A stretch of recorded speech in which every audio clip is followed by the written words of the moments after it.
Welcome back to another episode of Tuxedo Time, where we wear tuxedos, and it is time.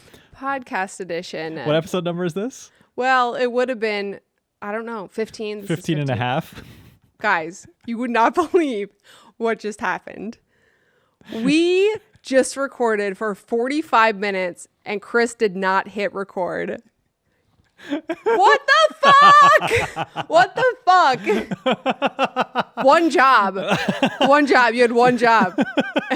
I hit record, but I must have double hit it. Anyway, no need to rub this in my face because You're angry enough already? I'm angry enough already. What did we even talk about? I don't know. What is this podcast about? Yeah, so this is supposed to be relationship Q&A. Okay. This has been the biggest stressor in our relationship all day. Yeah, it has been. Okay, so first of all, I want to say, I just hit my mic. First of all, I want to say, this is our very first video podcast. It is. Some of you guys have been messaging us and asking us if we could do a video podcast. And for the longest time, we didn't do it. Well, actually, rewind. This Tuxedo Time segment started as like a kind of a podcast type format on our YouTube channel where we'd sit down in our jogging pants and kind of answer questions and talk to you guys casually. It'd be like an not uncut, but like just a talking heads vlog. Yes, but we felt that the format was just better suited for a podcast because what we found was we were trying to fit like all of this information into like a 12 or 15 minute video, but we really could just talk for like an hour, as you guys know, if you listen to this podcast. So that's why we started Tuxedo Time. Tuxedos are where we wear our jogging pants if you're brand new here or if you're watching on YouTube for the very first time. So anytime you watch this video podcast, we will not look good. We will be wearing sweatpants and looking unprofessional because that's the whole point of Tuxedo Time is to wear your sweatpants and look your shittiest. I'm wearing my headphones over my hood.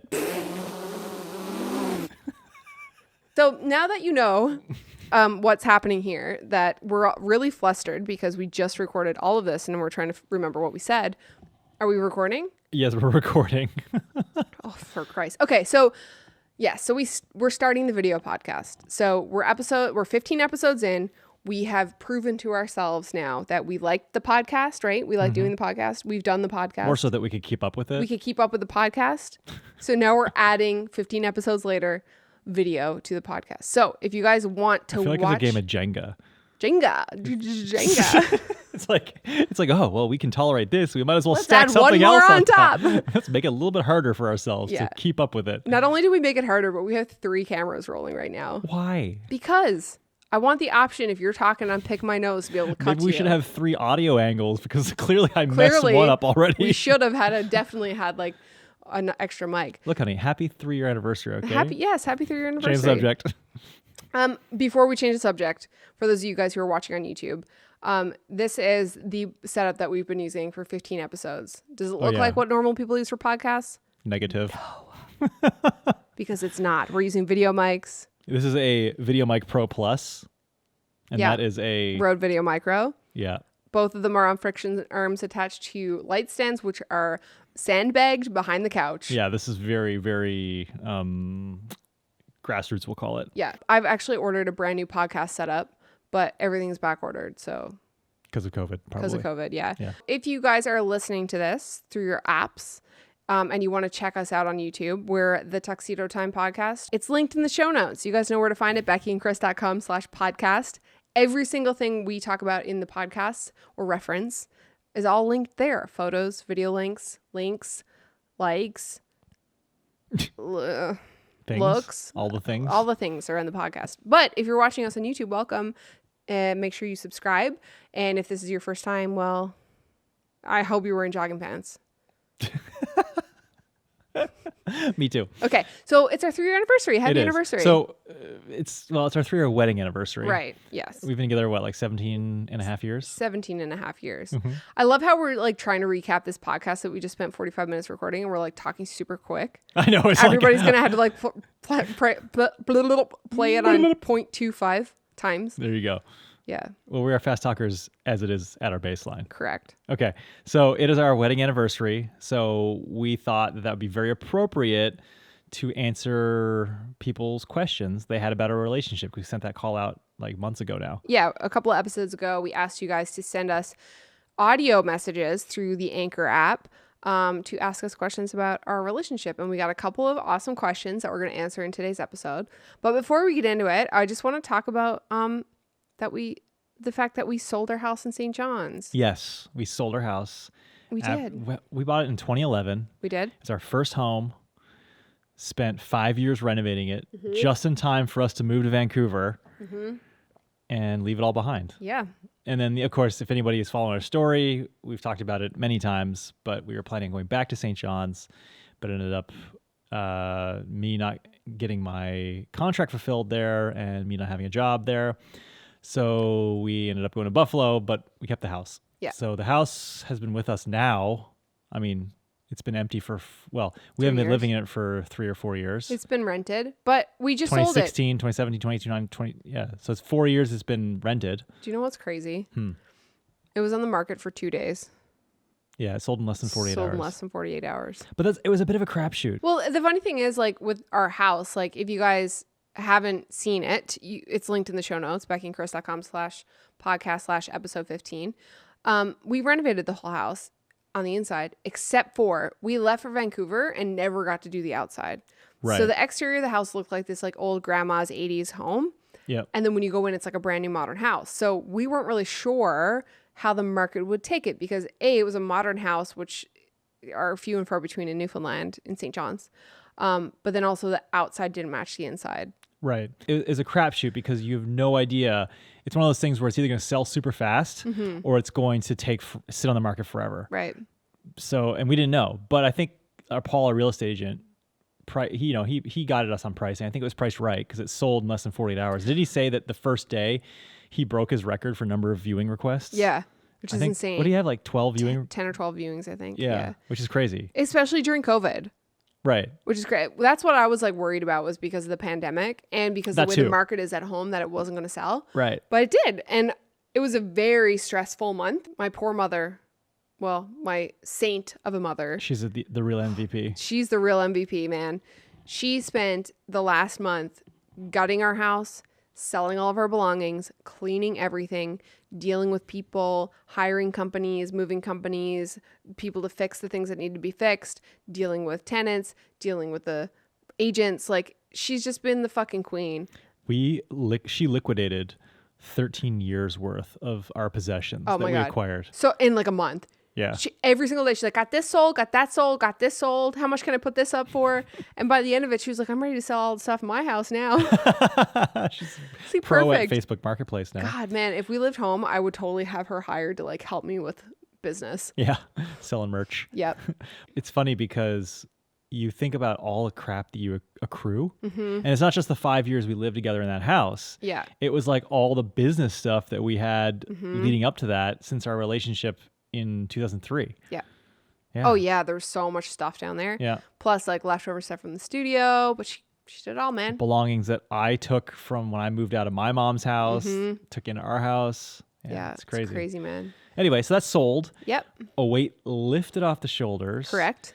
Debt wiped clean in Canada. Yes. That's an amazing feeling. It's an amazing feeling considering that 3 years ago when we got married, it was the hardest year of our life financially and emotionally.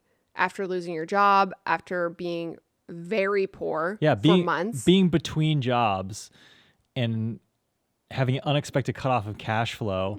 When you're already like as a resident or a fellow, I guess, in that point, we were like, it was one of those things where it was like we're living pretty much paycheck to paycheck, which isn't something that's advisable. Right. But it's like when you know that you're going to be going from like this much money to like a lot higher amount as a fully finished staff physician, it's kind of like almost like, okay, well, there's like a light at the end of the tunnel right. kind of thing. Yeah, exactly. It's like pretty much it's almost guaranteed, except when it's not. Yeah. In this case, yeah. And it wasn't. Yeah. Right. But with that said, it wasn't too hard to find employment. It's just the employment was in Buffalo, and then I had to get my medical licensing in New York State, and that took like 6 months. Yeah. So there was and I was doing some locum work with the Vancouver guys. They were good enough to hire me on and do some stuff there to string us along. But there was a couple months there where we had no cash flow. Yeah.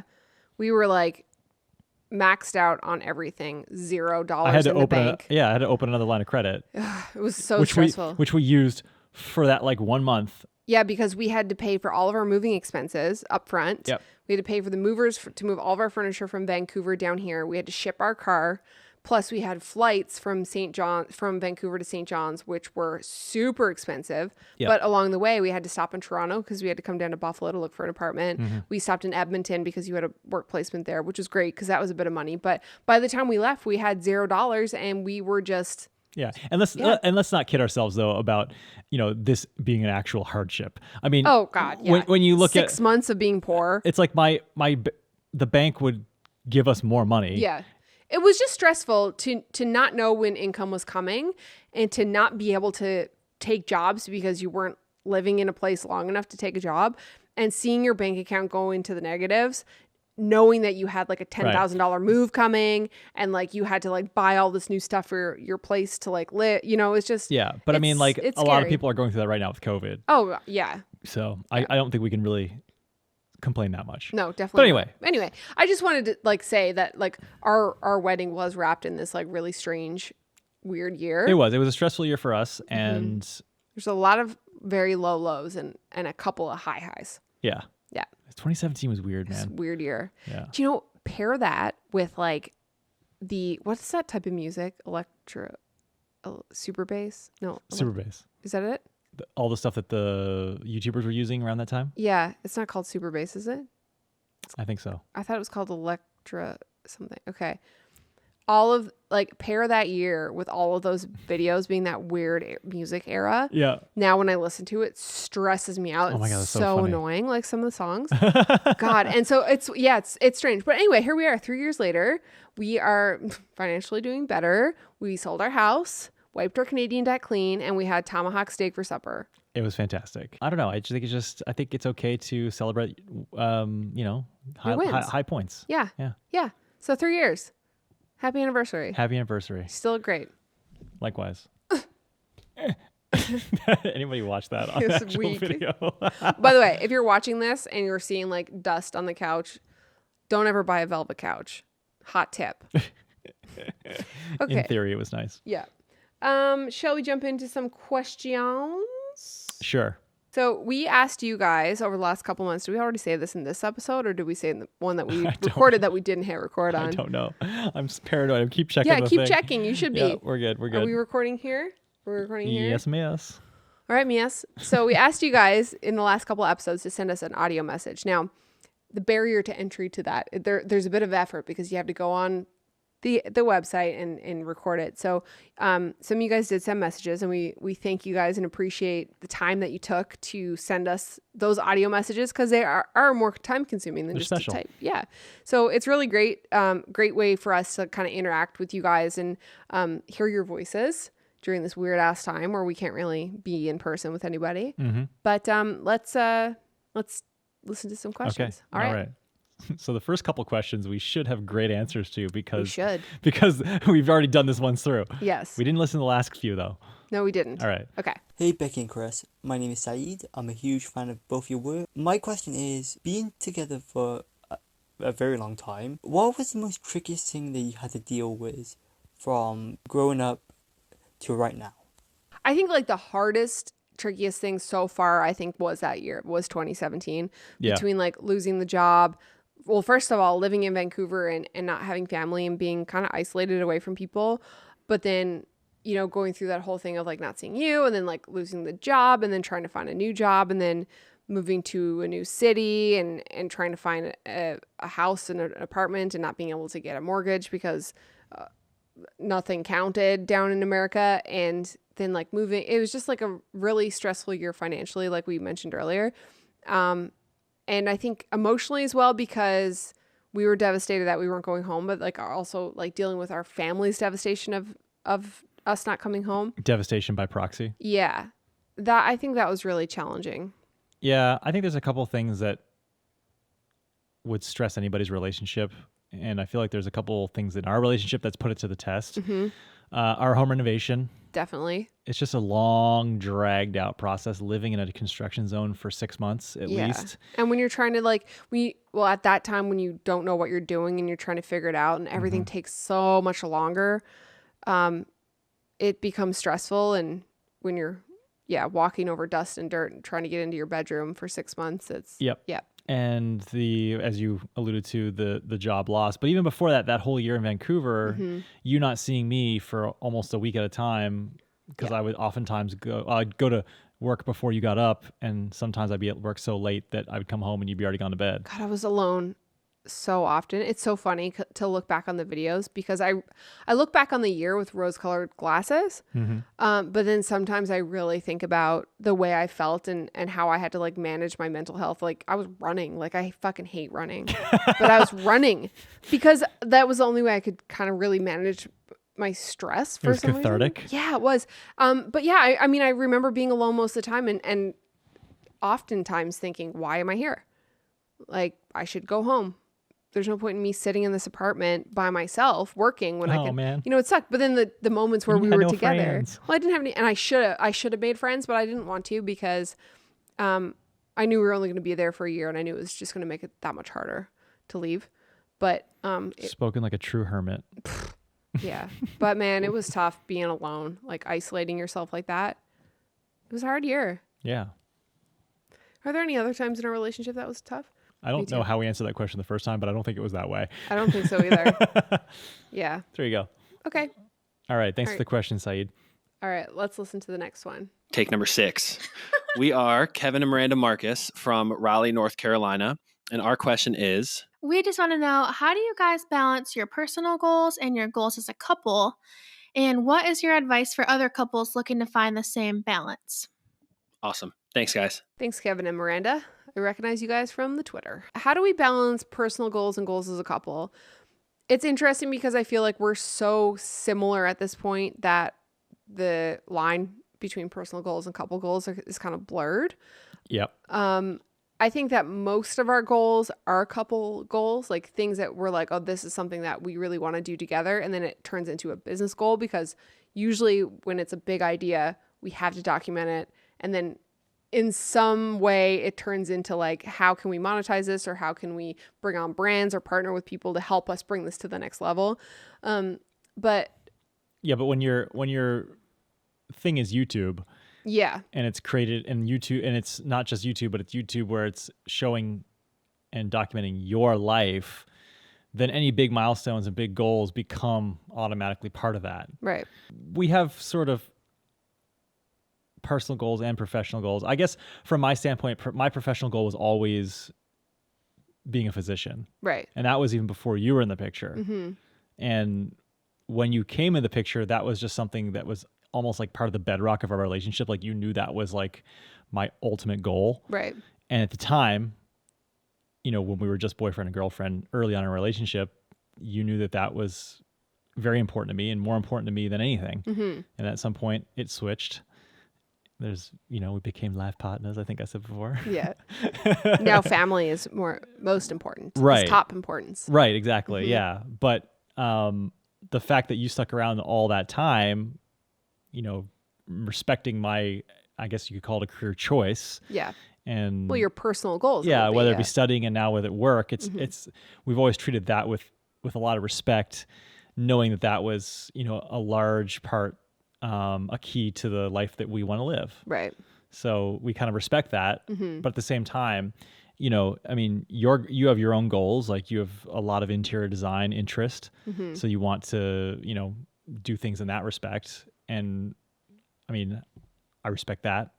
Thank you. I think a lot of my personal goals, like, I don't have a lot of personal goals that don't revolve around like my work, because Because your work is very personal. because my work is very personal, and because I've turned my hobbies into my career, I still have kind of other outside interests, but a lot of them bleed over into YouTube because I just love it. But even before YouTube, you and I would have businesses together, like like Bold Creative, Right. like we would do video and photo projects, and you design and stuff. Yeah. Screen printing, like we'd all of the stuff, those professional goals we were doing together, Right. were therefore shared professional goals. Yeah. So I think all of your personal goals have always been kind of part of mine. Yeah, I in a think so. way. I think I've had like a couple, and I definitely have a couple now that are like outliers, just that are like my little goals that are just for me. Mm-hmm. And like I guess like for instance, in 2016, like one of my goals was to, obviously start the YouTube channel, but I made a goal for, I was going to make a video a week for 4 months, and that was just for me. Like, yes, you were benefiting from it because it was for our YouTube channel, but like that was a me goal, and that was just all dependent on me hunkering down and committing to doing that once a week. So I think I've always had like these separate things that aren't really like big life altering goals, but they're kind of like shorter, more attainable things. But I definitely have a couple of goals now that I think that you aren't really involved in, but we definitely have goals like as a couple. Like what? I don't want you to judge me. I'm not going to judge you. Why would I judge you? I want to write a book. Oh, yeah, I knew that. Yeah. Yeah. I'm not a writer though, but I want to write a book. You've read me some of your chapters. I think they're fantastic. They're definitely Mrs. not. Schwartz would be so happy. Yeah. I'm not a great writer, but I do want to write a book. But it's funny because like the book that I want to write isn't going to be this like hard to read intellectual type book. It's going to be written the way I talk, hopefully a little more grammatically correct. But it's been fun so far. Like I've written a couple of chapters, and it's like, it's almost a great practice for storytelling as well, because you're like, we do it in video all the time. It is storytelling. It is storytelling, but you do it in video all the time and you're relying on visuals. So now it's like, how can I tell a story through this chapter and make it interesting because there are no visuals going along with it? And actually, I think the process has been helping me with even video, like telling stories through that. But that's like a goal of mine that I don't expect you to be, I'm not relying on you to help me reach that goal aside from listening to me read it and being supportive. But there's no like, I need you to do this thing in order for us to reach this goal. It's all on me. Yep. Whereas like some of our relationship goals, like we want to build a cabin. And then I think we want to document that in some way. And that's like a goal of ours as a relationship, I think. Or is that a goal for me? No, it's a shared goal. Yeah. I think we're abnormal though, because I think our lives are more intertwined than most couples. Yeah. I get that impression when I talk to coworkers. Yeah. I think when it comes to like advice is like support your partner with their goals. Balance and communication. Yes. Yeah.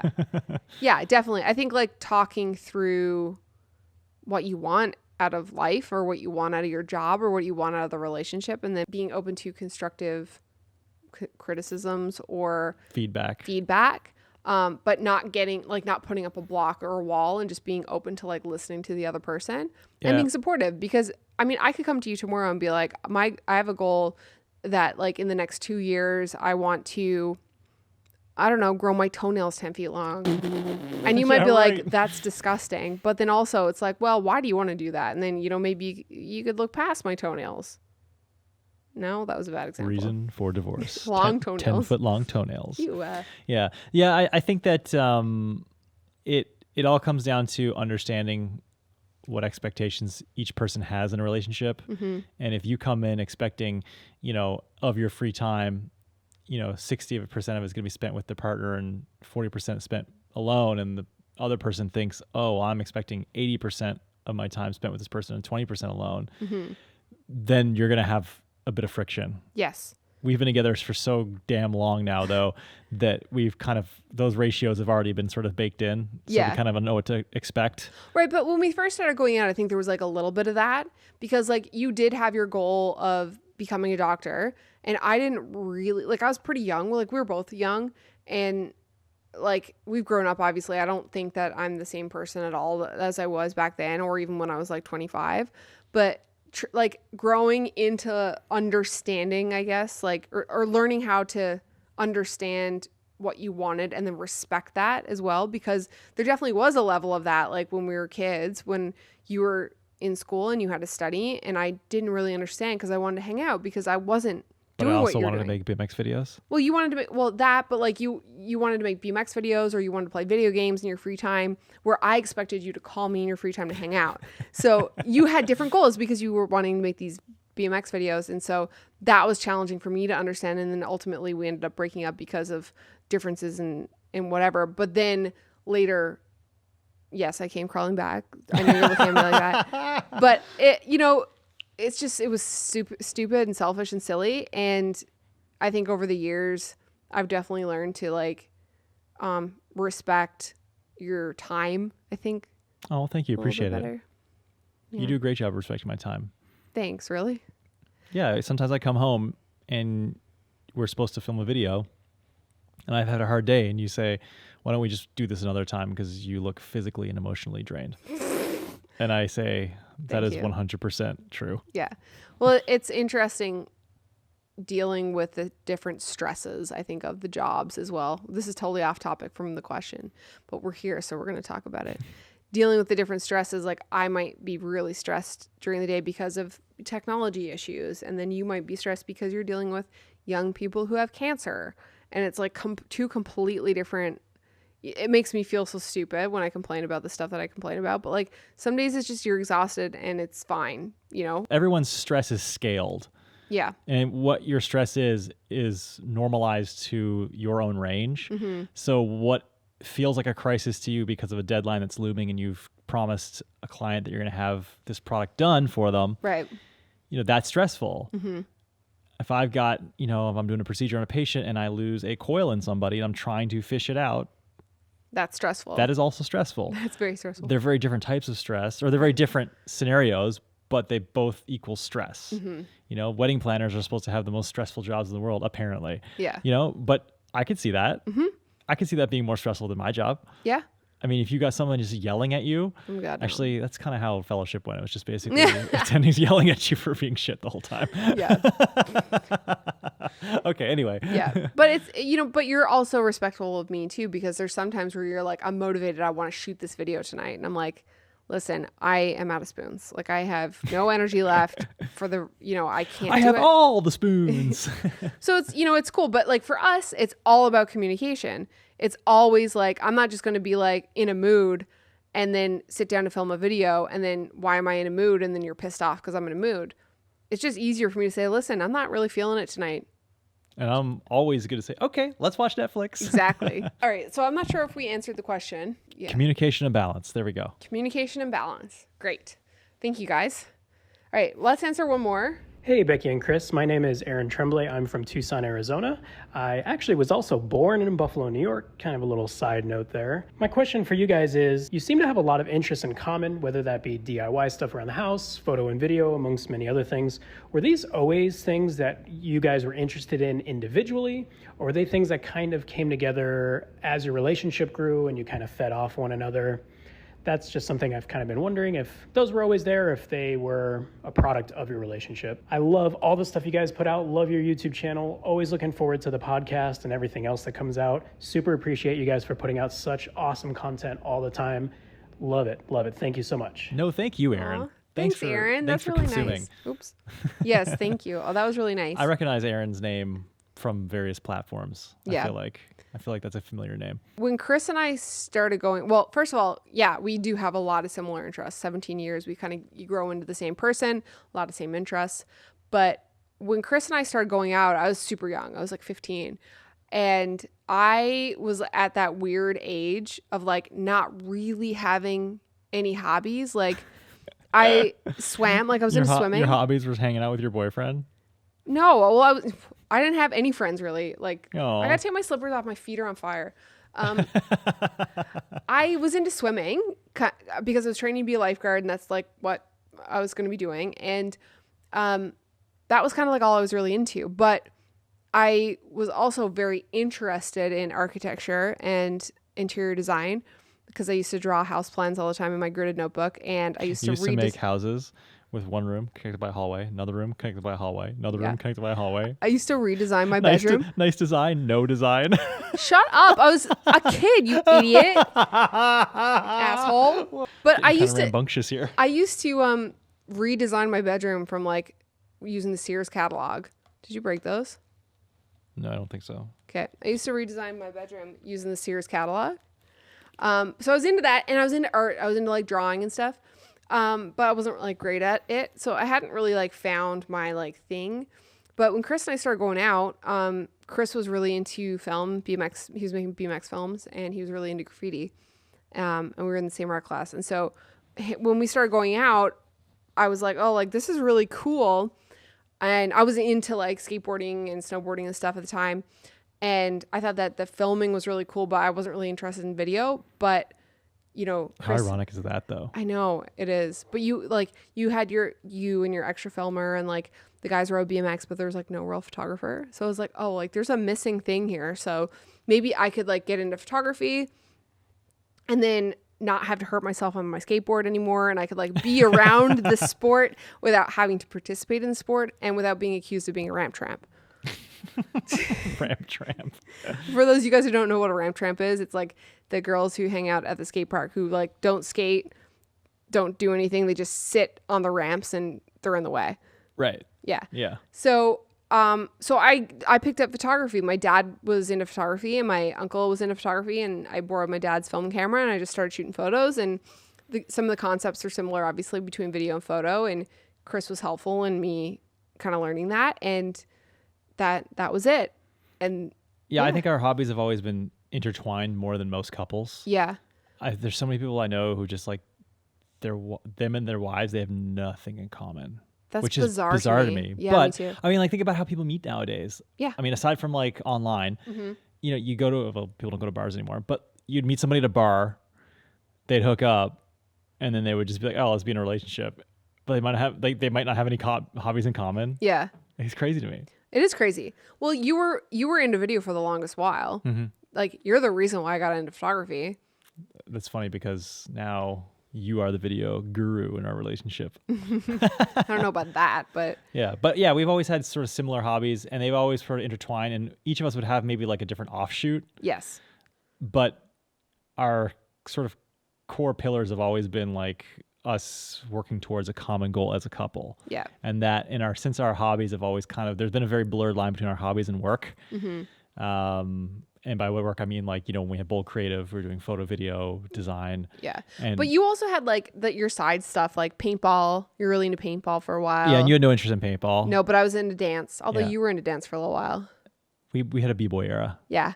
Well, yeah, both of Chris and I used to go to b-boy practice all the time. Chris was actually getting really good. He was like more so interested in the power moves versus the top rock part, which is like the more of the dancing part of b-boying.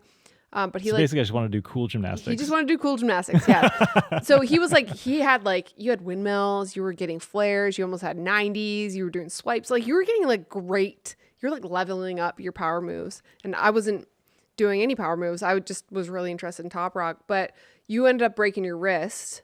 I don't know why I'm telling your story. Well, that's what happened. Broke my wrist, and that kind of put a kibosh on that. Yeah. Well, all the power moves required flexi wrist. Flexi. Yeah, I did not have flexi wrist at that No, point. you had broken stiff broken. Didn't you wrist. have a metal or something put in your wrist? I had K wires sticking out of my wrists. Those K wires are basically metal, like metal rods going through the.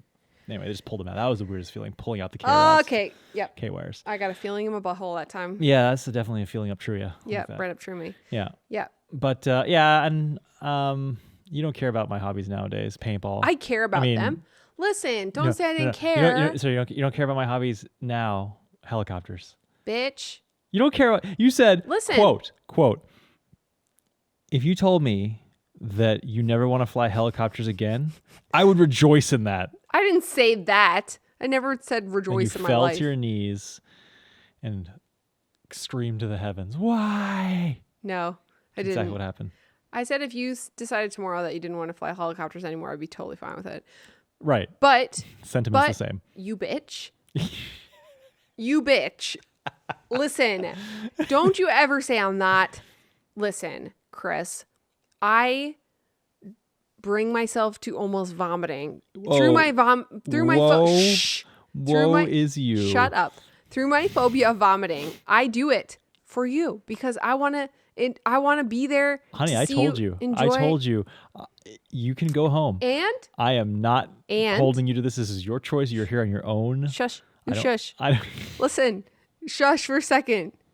I want to say something. You said paintball. I used to come to paintball. I used to cover my camera with a bag, and I'd gaff tape the fucking Sobeys bag to the top of the 7200, and I come on the field and I'd shoot photos. And I didn't mean paintball. I meant helicopters. And I drove across the province to go to PEI, and I came and I designed your jerseys, and I came and I was the ramp tramp for paintball, and I took the pictures, and then we drove all night to the ferry. So don't you, Jesus, be coming at me saying I'm not into your things in that. We gotta come up with a name for you. The paint taint. Painting. Anyway, Chris, I came across and did Cold Island for you. The ball doll. The bunker chunker. Oh my God. Okay, we're done. We're over this. Okay, we're going to take a quick break. Do you have anything else to say? Yeah, I do. Okay. Yeah. Okay. That nobody's forcing you to come in a helicopter. I am more than happy to do these flights myself. I know. So But I want to spend time with you. You can't guilt me into any of this. I'm not guilting you into anything. All I'm saying is that I bring myself to blowing chunks. And that is your because I want to choice. spend time with you. Because if it was the otherwise foot I was on wouldn't the see other foot, if it was the shoe was on the other foot, you. I know you wouldn't go. and you said, "Look, if you don't like doing this, you can go home. I enjoy doing this myself." I I'd know, be because like, okay, I asked you to do that for dance. peace. I said, will you be my hustle partner? And you said, fuck that. So I found my own hustle partner. There you go. So shag you. All right, All right. time for break. Okay. With that said, we're going to take a quick break. When we come back, we got 2 more questions. And then Chris has a juicy story from our relationship. We've never talked about this, and I cannot wait to tell you guys because it's so stupid and hilarious. I don't know if I can tell it in all its glory though.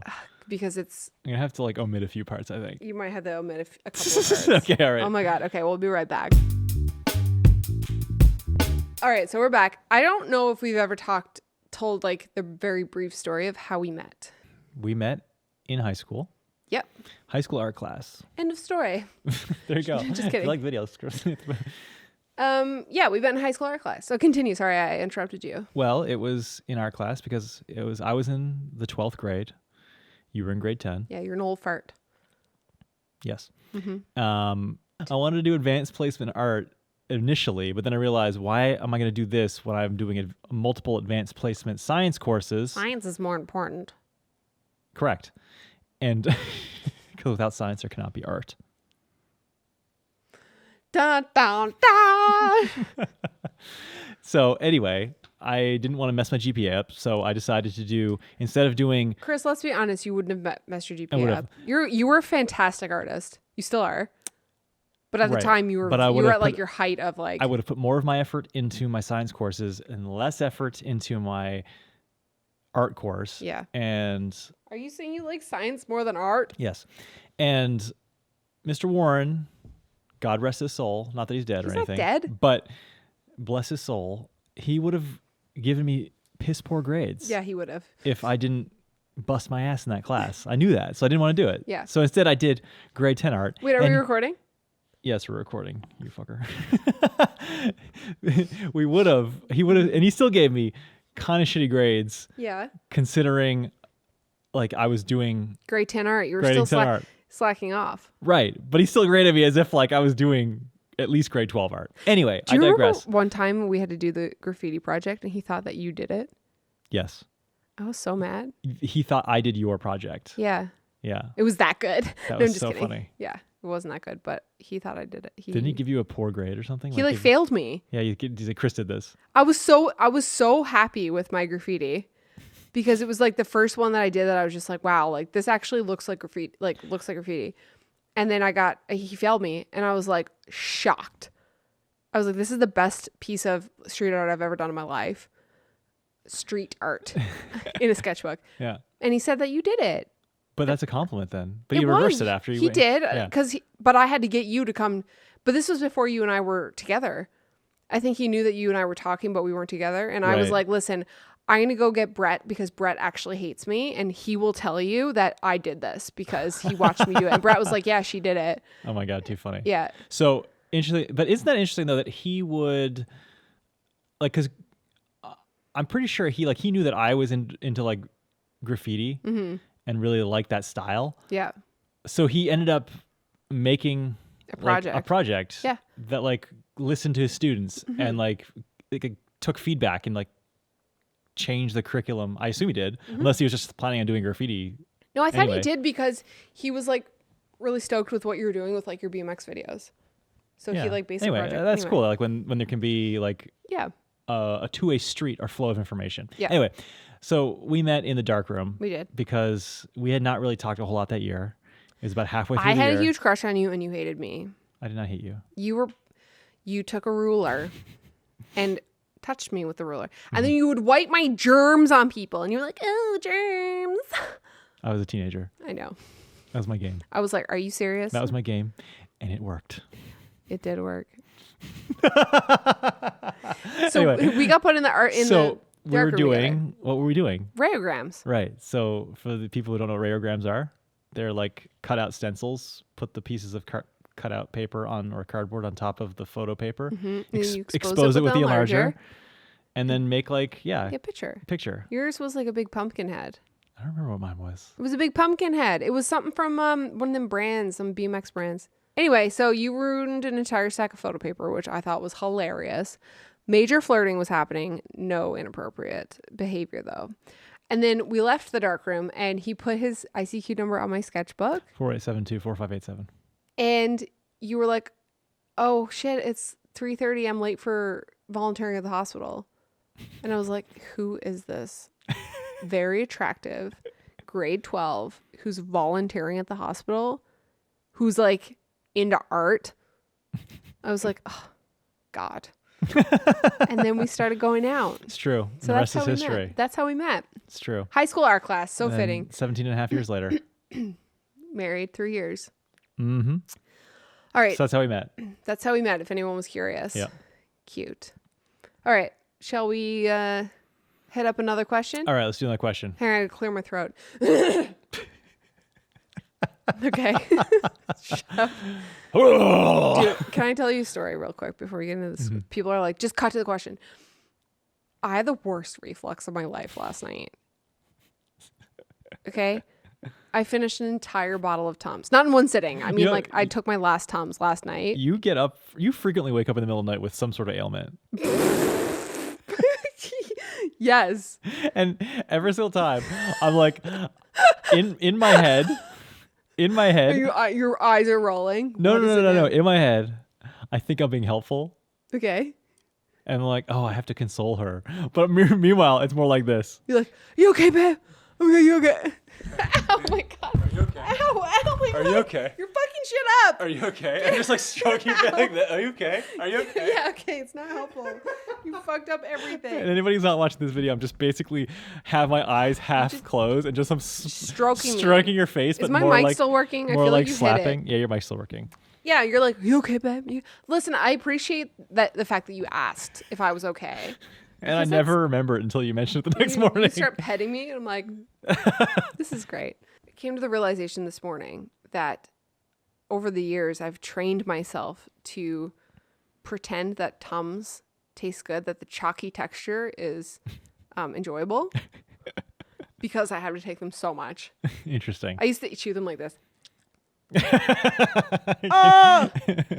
You look like Domo. Yeah, that's the way I used to chew them. Anyway, something's fucked up here now. This Old is limp dick pop screen. limp dick pop screen. Yeah. Jesus Christ tonight. Oh, Christ! I can't wait for this new podcasting setup to arrive, but it's back ordered, so I have no idea how long it's going to be. All right. God. Okay. Question. Next question. Hi, Becky and Chris. This is Dustin. I'm a fellow creator here in Buffalo. I'd love to know your thoughts on time management, especially when it comes to being in a relationship with each other. Chris, I think you talked on your Instagram recently about how your time management looks a lot different than it may look on YouTube. It looks like you guys spend time on all your content when really that's not the case. Obviously, you guys have your relationship with each other, you have other jobs, you have other things, family to tend to. What's the time management like throughout the week? How much time do you dedicate towards content or to each other? I don't know. Keep up the good work. Thanks. Bye. Thanks, Dustin. That was a great question. It was, yeah. Challenging one to answer. So time management. You're terrible at time management, by the way. That's correct. That's correct. It's always been your biggest weakness. True. Because I will spend more time on stuff. I am the king of falling into the law of diminishing returns trap. Yeah. And you're also the king of saying law of diminishing returns. So you never listen to your own advice. That is true. For time, that is. Because law of Yes. diminishing returns has a lot. Law of diminishing returns applies to a lot of different concepts. Mm-hmm. Like when you're spending money on things. Mm-hmm. And I'm very good at being frugal. But this is about time management. Correct. But I was just saying how versatile the law of diminishing returns Okay. concept is. Okay. Yeah, all it's right, your favorite. Peckham. I know. I got it. Okay. So time management. Yeah. I think what Dustin was alluding to when he said that the appearance is different than what social media portrays. I think that's a little bit of a different concept. Yeah. But an equally as important one, because as we sort of alluded to earlier in the podcast, or I can't remember if it was this recording or the one that we lost, people thinking that they look at social media and would actually, I heard through other people who worked with this individual who was instrumental in cutting my contract in St. John's, he says, does Chris even work?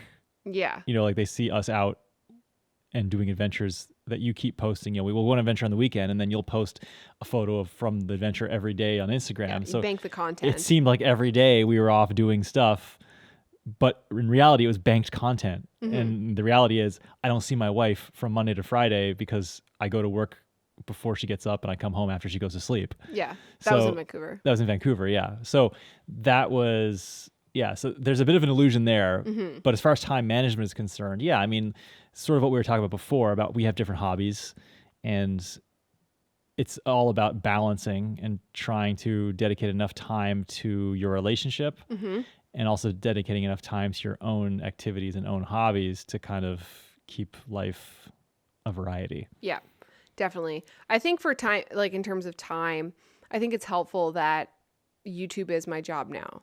So I basically spend full-time hours at this between editing and making stuff. So really by the time you come home, unless we have to film something together, we really have our evenings to do what we want to do as a couple.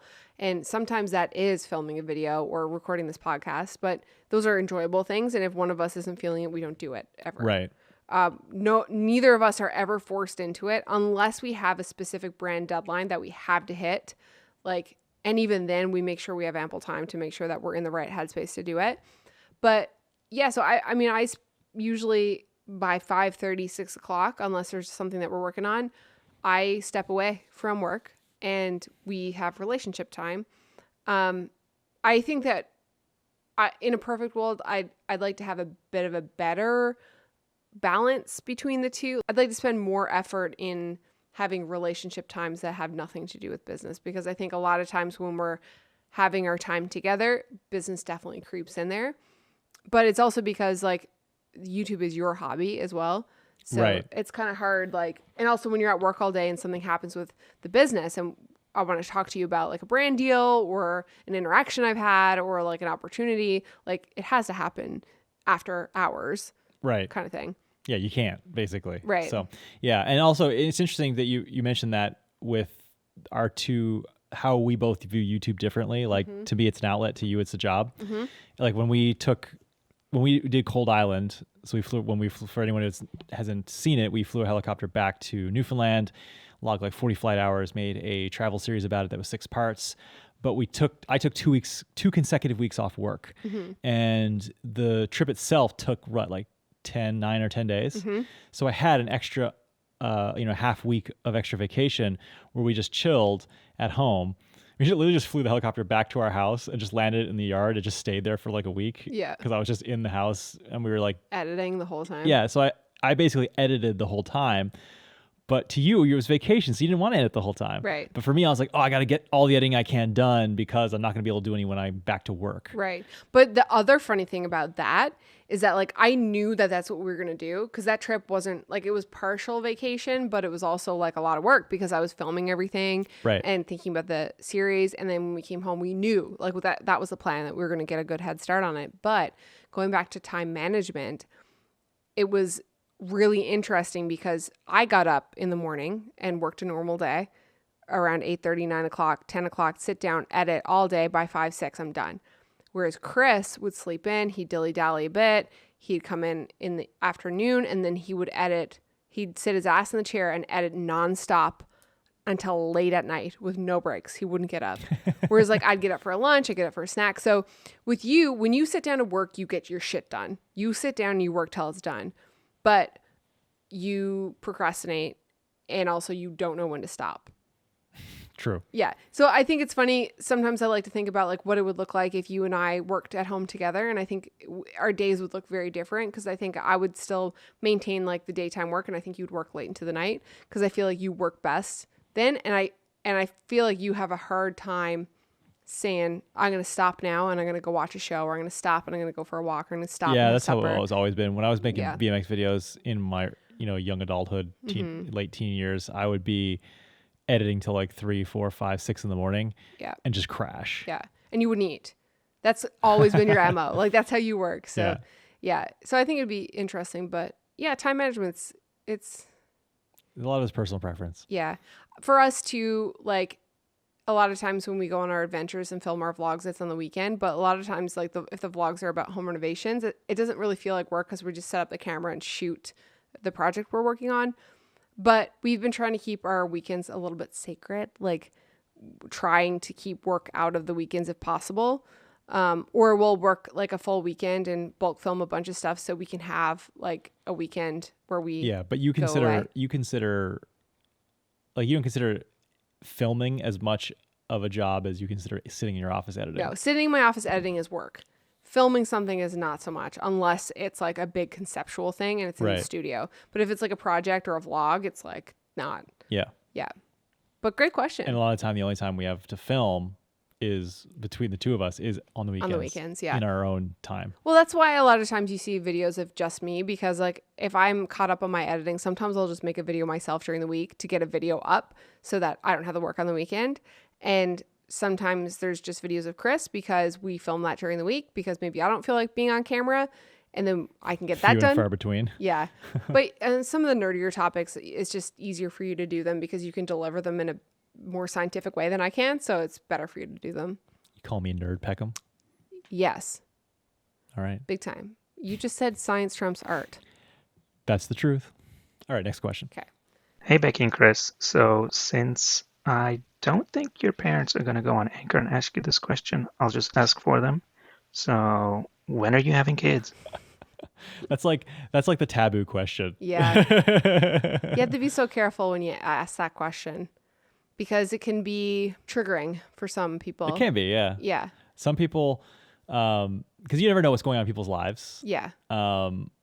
People could be trying to have kids and a lot of people have problems with infertility. Mm-hmm. And I treat a lot of male infertility in my line of work. So I see a disproportionate number of people with it. Yeah. But with that said, that can be, or if people have pregnancy losses, especially late term pregnancy losses, that can be and it's a very private thing too. So yeah, I think that's kind of a very private topic. Now, with that said, none of that has applied to us. Yeah.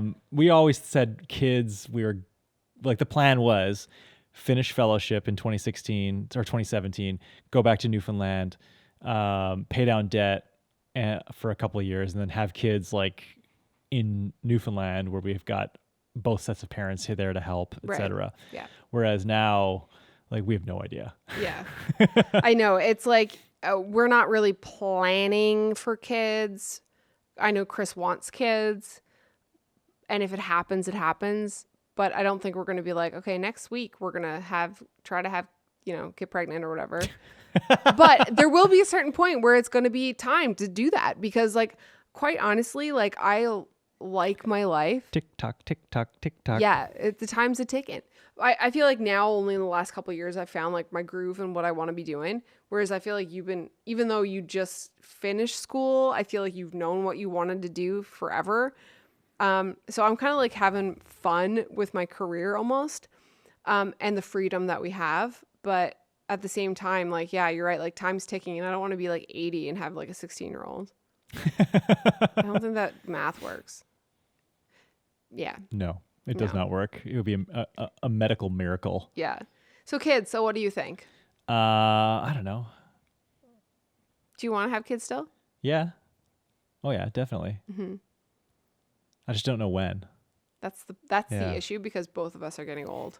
People regret not having kids earlier though. Yeah, I know.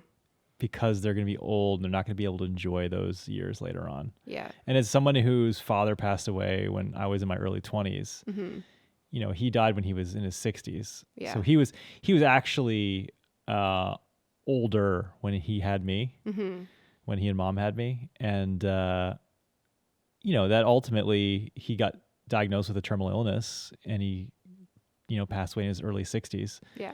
And I got very limited time as an adult with my father. And I wish he was around nowadays Yeah, me too. because I think that just like what we're doing and where we are in life now, like he would have just been like over the moon with all the stuff he would have seen us accomplish. And not to say that in a conceited way, but I think he would have been He would have been so proud of you. I think it would just been I think he would have got a kick out of everything that's yeah, and he wouldn't have been cool with the helicopter at first. Oh, he would have been flipping out. He would about not the have been helicopter. like he tried to stage an intervention about BMX because he thought it was too dangerous for me. But he would have come around to it, and we would have been going on like father-son trips in the helicopter, and he would have really appreciated it just from the marvel of engineering. As an engineer, he would have appreciated it. Yeah. Yeah. Yeah. I know, that's a good point. And I don't hold anything against him for like having me when, or him Oh, and mom God, having me when no. I was late. It's like It's is what just it an is, right? unfortunate situation that he had gotten a terminal illness. Right. You Like it know. is for many people. Yeah, it sucks. I'm going to be honest about the kid thing. I'm fucking terrified to be pregnant.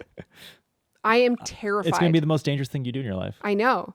That combined with Actually, debatable. You've flown helicopters with me. It's probably equally as dangerous as pregnancy. being pregnant, throwing up every day, giving the birth, I'm not looking forward to any of it. I would be so on board with having kids if you could do it. If you could be the one. I would totally have kids if I would totally Birth carry I would carry the kid to full term, and I would Pop it out of your push it out of my pee hole. no. Your chota.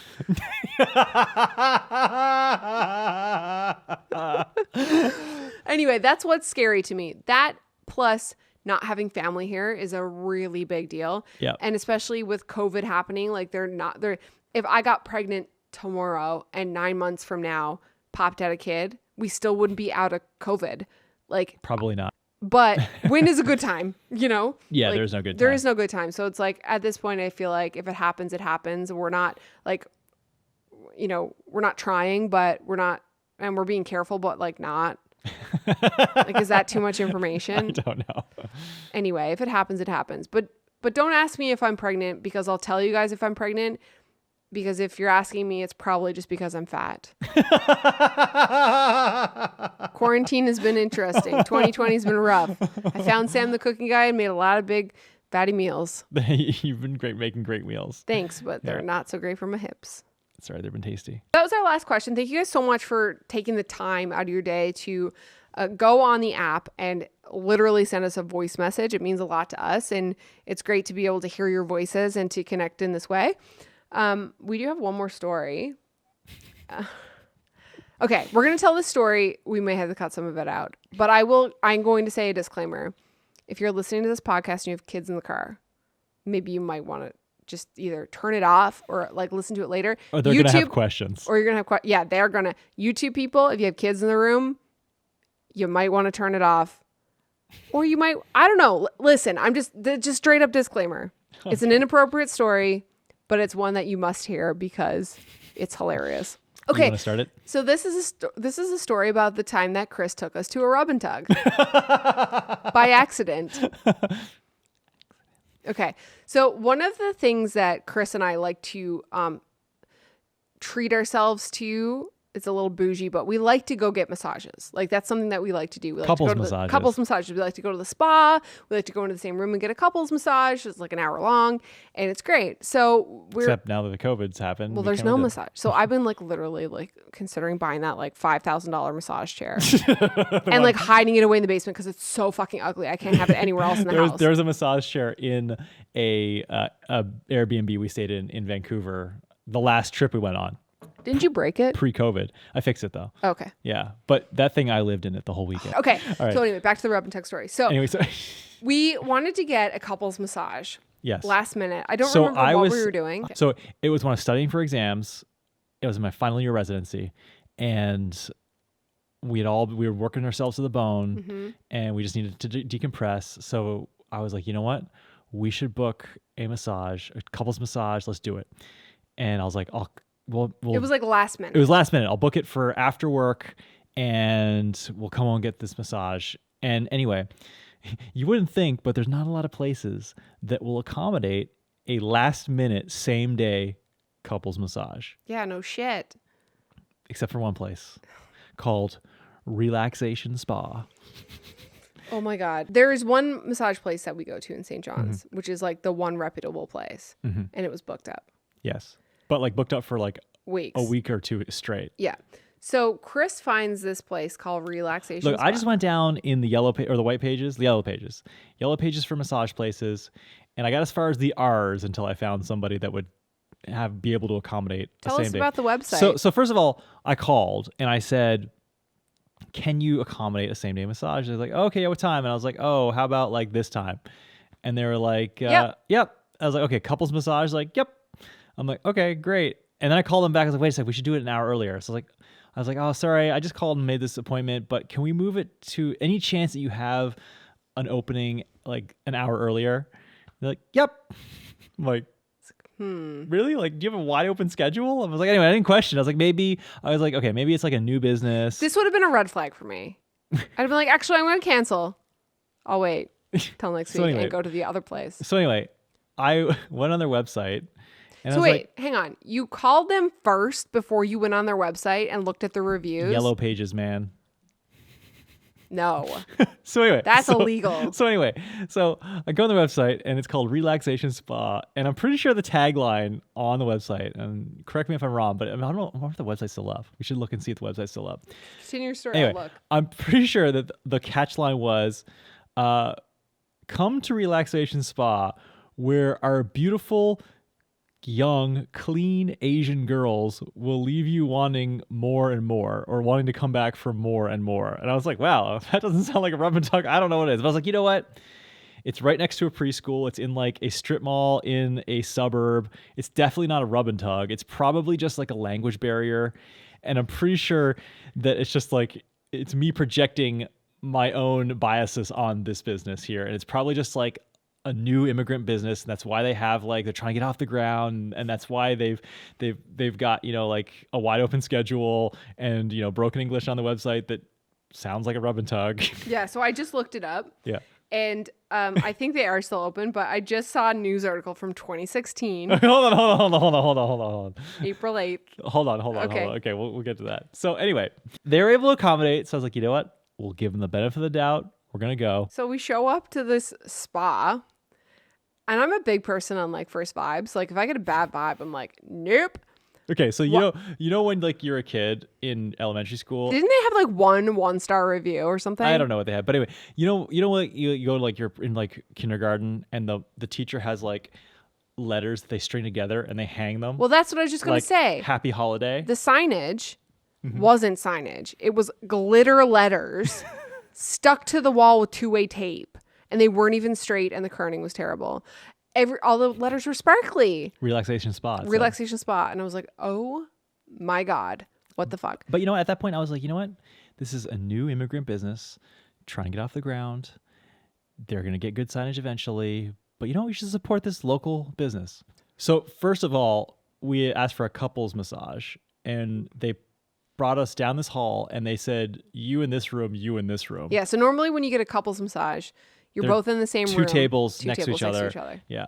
And this was two different rooms, but one masseuse or one person there. Yeah. And I was like, so I didn't know if like she was going to like do There was you, nobody then else do me. there. It was just her. Yeah. And me and you. And then like, I was like, what's going on? So then I tried to explain, usually we have like the tables in the same room, and through the language barrier, I don't think she understood what I was asking. And at that point I was like, you know what? Law of diminishing returns here. Let's just like, whatever. Let's just get a massage. Just want to get the massage. Yeah. So we go in separate rooms. And I was waiting for a while, and I was like, oh my God, are they just going to like do an hour massage for Becky and then an hour massage for me?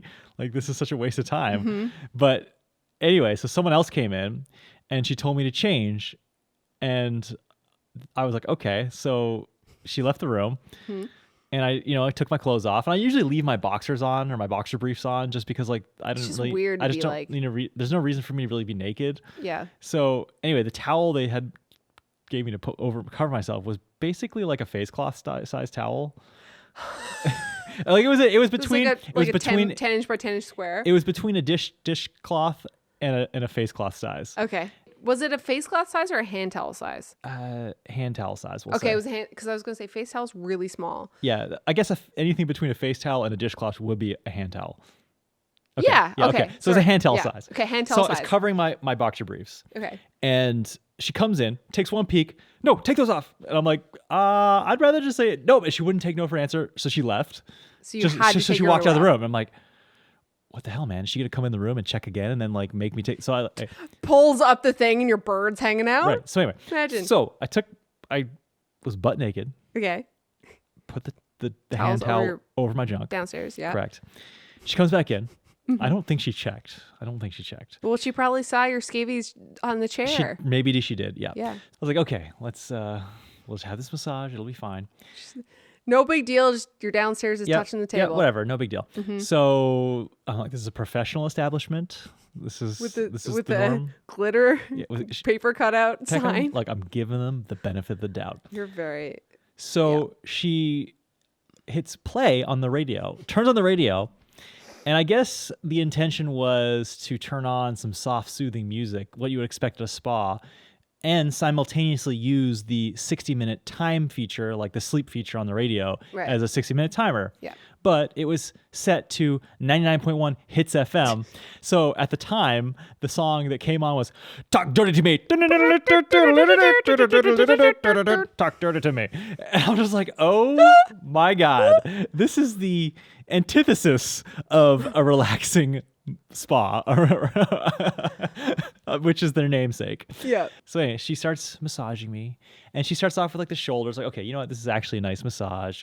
Going up to my face, starts like massaging my eyebrows, like then like the inside of the bridge of my nose, with almost into my eyes. I'm like, is this like an eyeball massage? Anyway, so I was like, that's nice. And she comes down, further down, then goes down to my legs, and I'm like, oh, this is nice, a leg massage. Got a good, nice foot massage too. And then she starts coming up my legs and massaging up my leg, up my calf, up my knee, up my thigh, and then comes back down, Okay. up to my knee, up to my thigh, higher up my thigh, and then back down, higher, higher, higher, up to my thigh. Then her finger graces my perineum. If you don't know what a perineum, that's the medical word for the taint, the chode. I was like, wow, there's been one person who's probably in the world who's touched that before, and it's not been this woman. So, and then she comes down, and then I'm pretty sure graced my anus. Oh, your asshole? For the uninitiated, that's the medical word for the butthole. She says flip over, and then she starts like massaging me on the back. And that was actually very nice, very nice. And she says flip back over. So now I'm back on my front side. God, I hope you didn't have anything happening. No, it was lower I half. did not find this like an arousing. Can you imagine if you turned over and it was like pitching a tent Yeah. with my pitching a towel? my hand towel? Yeah. Pitching a hand towel? Anyway, Oh my so God, I'm crying. she's massaging like my neck and my chest again. Okay. She's going down further. Fingers now under the towel. And like I'm pretty sure she's like at my pubic bone at this point. Jesus. And then the music, which is still playing Hits FM by the way now. Click, music's off. Okay, time's up. And I was she like, was so close to your downstairs. she was, and I'm pretty sure Grazed your chota. she did. Yeah. Anyway, so like, okay, that was an interesting experience. So anyway, I go out, and you and I come out of the rooms basically like at the same time. Do you remember my face? And both of our faces were like this. Look, pretend on the camera. That's what we looked like to each other. And so then we were silent. Yeah. She goes out to the pay, and I give her my card. She's like, oh, cash only. And I'm like, this may not be a legitimate business. Okay, so that was your experience. So then I was like, okay, well, the bank, we're in like a suburban like strip mall area. So there's a Royal Bank right down the street, which is where we went for our banking. Yeah. So I was like, okay, I'll just go down the street and go But to I the had to ATM. stay there. So you stayed there as collateral. She put on Netflix for me. Did she She ask was like, what movie do you want to watch? And it was like Legally Blonde or something like that. So I'm just sitting there in relaxation spa, like pretty sure that like had she not thought we were 18 years old, that you would have had a happy ending. So what did she say to you? I don't remember. Okay, first of all, let's talk about your experience. Okay. Yes, you didn't hear my experience yet. Listen, I'm scarred. I remember a handful of moments because I've tried to block out the experience. I'm that scarred. I went in. Mm-hmm. She told me to take off my clothes. I got the same dish towel. So she comes in, turns on the radio. What was playing for you? Not Hits FM. It was K-Rock. It was K-Rock. K-Rock's the classic rock Classic station. rock. So Yeah. I'm laying there with my face down, like thinking, okay, each song on the radio is about like 3.5 minutes. Oh my God, you were counting the songs. I to the remember end. how long they are from when I used to try to record my own mixtapes from the radio. So I was like, okay, 3.5 minutes. So I'm like counting doing the songs, math in your head. counting the songs. And I'm like not relaxed at all because I'm like, what the fuck? Is Chris even getting massaged right now? Because this is the same lady that met us out in the hallway. Like, what's happening? How long is this going to be? Am I going to get violated today? Anyway, so I get my massage and everything, and the thing goes off, and she leaves, and she's like, okay, get dressed. I'm like, all right, cool. So I come out, and Chris goes, yeah. Did she gave me a really nice foot massage, leg massage? Did she give you a foot massage? I was like, no, I left my tube socks on. Why did you leave your socks on? I had my socks pulled up to here and I Why? left them on. I have no idea. And why didn't she ask you to take them I off? have no, because she was probably like, what is this woman doing here? So we'll just massage her. What is this woman doing here? Why is with she tube wearing socks socks? on. Just we'll massage her and like take care of the boyfriend and whatever. So we go out.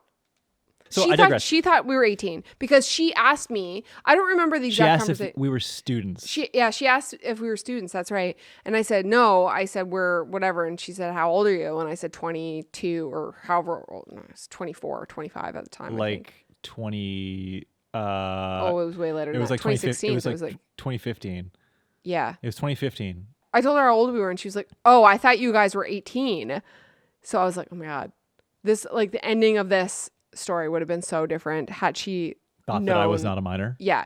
So anyway, I'm just Well, sitting there I guess awkwardly, like watching Netflix with this woman, like trying to be like The normal. woman that just massaged you. yeah, massaged me with my Just- tube socks pulled up. So yeah, I come back with cash. I'm literally counting. Like I'm like the whole time we've been there, I've been counting down. I've been actually counting had down the radio. I had a pretty pleasurable massage. I Like, it did was- not. I mean, it could have been better.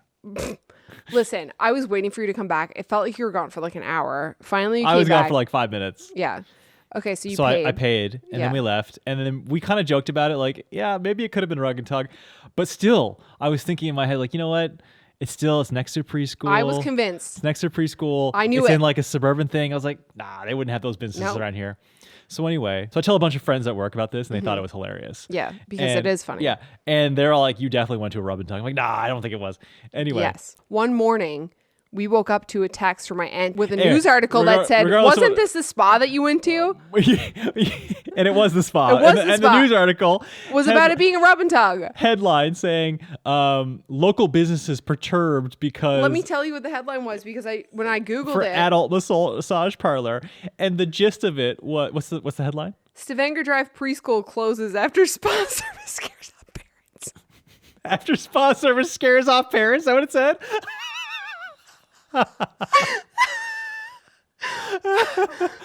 So yes, there was a preschool next door, and that preschool shut down, and the parents alleged it was because the business owners alleged it was because the parents didn't want to bring their preschool kids Let me read this to to you. a place that was next to an adult massage parlor. Yeah.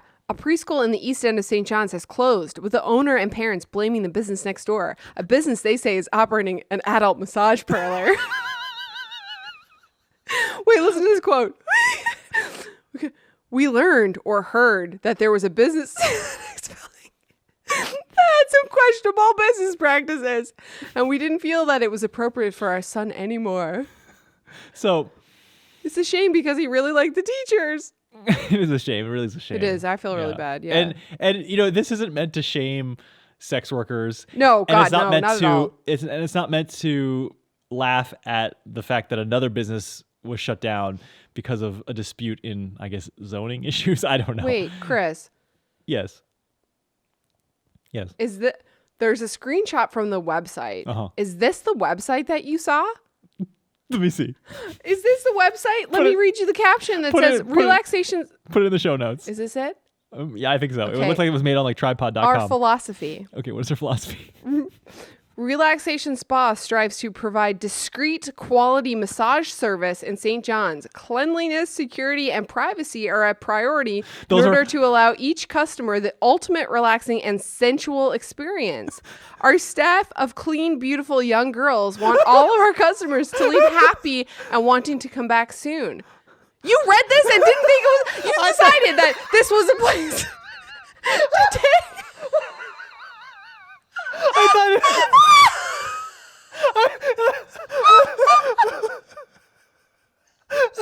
I thought it was just a perfect place to take my wife. Poor couples. That's exactly what I thought.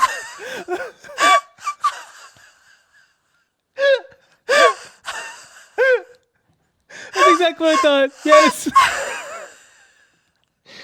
I really truly believe I was like, you know what? This is Not a Remington. This is just a language barrier. This is just an immigrant-owned business trying to make it, and they probably relied on Google Translate, or they probably relied on like. There's no mistake for discreet quality massage service. Okay, I don't remember seeing discreet and sensual in the description. I admit. Well, it's right there with this man lying on the table with a woman massaging him. It's very, very. Oh God. Standard scenario. Anyway, so. So now all I can think is I'm actually crying. I actually have tears streaming down my face right now. how many. So all I hope is that your masseuse and my masseuse wash their hands between clients, because that's because all I can say. Thinking about it as she grazed your chode. I hope her hands I are was clean. more so thinking that she might give me pink eye when she was massaging my eyes. Oh my God. She literally gave me an eye massage. Okay, anyway. Wait, look.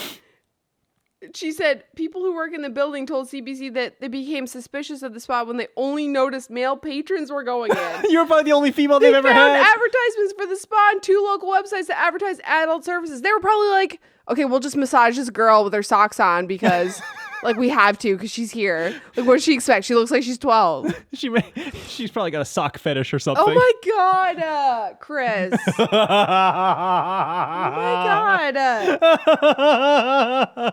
God. Anyway. Oh. Bottom line was I didn't. Yeah, no cat with no cash register or computer. Oh my God. Anyway, I have no regrets. I mean, it made for a fantastic story. 0 regrets. Ever since then, your spa picking privileges have been revoked, or at least if you pick one, I have to go look at the reviews and make sure that it's not a rub and tug. Make sure that it's a legitimate spa, because we've gone to quite a few spas since you took me to the rub and tug. True. Yeah, but oh my God, I'll never forget like waking up to that text. It was like, wasn't this the spa that you guys went to? And it was like a link to the CBC article. It was like preschool closes because of discreet massage parlor. Oh my God, guys. Well, anyway, I hope you enjoyed that story and it wasn't too inappropriate for you, but I felt like we just had to share it because it was the perfect ending story to our relationship podcast, because massages are something we like to do, and that was definitely one for the books. Yeah, and I enjoyed myself during that massage. Yeah, I bet you did. I didn't. You'll never know if I got a happy ending or not. Well, I hope you did, because it's cash only. And Because it wasn't worth it for you. no. Rock music. Talk dirty to me. Da-da-da-da-da-da-da-da-da-da-da-da-da-da-da-da. Talk dirty to me. Every time I hear that song, every time. I think of it too. Every time. All right. With that said, we're going to end it here. Guys, thank you so much to those of you guys who sent us your audio questions. Really appreciate you taking the time to do that. Always great to interact with you guys in that way. And if you're watching us on YouTube, hit the subscribe button, because guess what? It's really weird to start a YouTube channel from scratch because you can't get a custom name and there's all sorts of things that you can't do. So please subscribe so we can get our custom URL. Mm-hmm. My mouth, I need like water so bad. Other than that, thank you guys so much for listening. We'll see you guys in the next one. Bye. Bye.